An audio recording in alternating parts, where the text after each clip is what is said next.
Una nuova puntata del Notes di Antena 3, ben ritrovati. Vediamo subito insieme dunque gli annunci in scaletta per oggi. La 45esima mostra mercato dei marroni del Monfenera vi aspetta a Pederob per l'ultimo fine settimana dell'evento. Sabato 26 dalle 21:30 concerto dei mitici New Trolls per rivivere le magiche atmosfere degli anni 70.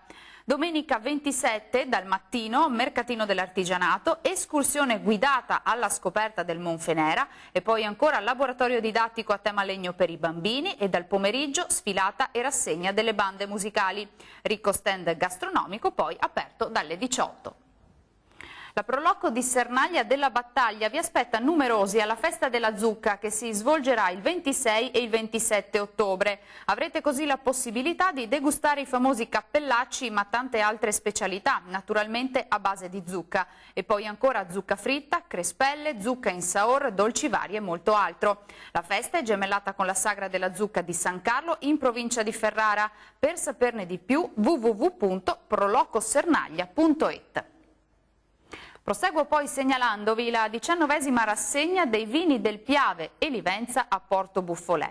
Serata culturale enogastronomica da non perdere su prenotazione, con degustazioni guidate dai sommelier Fisar, sabato 26 e domenica 27 dalle ore 10:30 alle 13 e poi dalle 15 alle 20. L'evento, lo ricordo, fa parte della rassegna Malanotte d'estate. Per saperne di più visitate il sito www.malanottedestate.tv.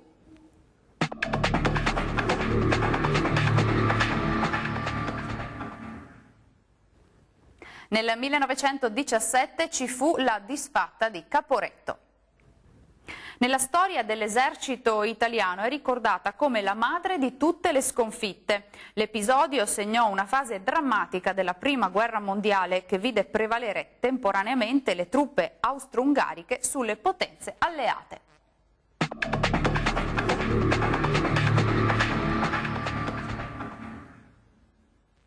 Non conosciamo mai il valore dell'acqua finché il pozzo non si prosciuga. Thomas Fuller.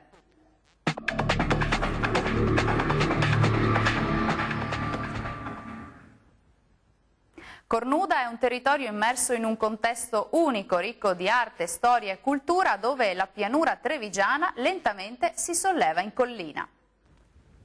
Tra i principali monumenti e luoghi di interesse troviamo il santuario della Madonna della Rocca. Il complesso sorge sulla cima di una collina. Custodisce una miracolosa immagine della Madonna, tuttora oggetto di venerazione non solo per i cornudesi ma anche per le parrocchie circostanti che annualmente vi svolgono un pellegrinaggio. Dal Notes di Antena 3 è tutto. Arrivederci.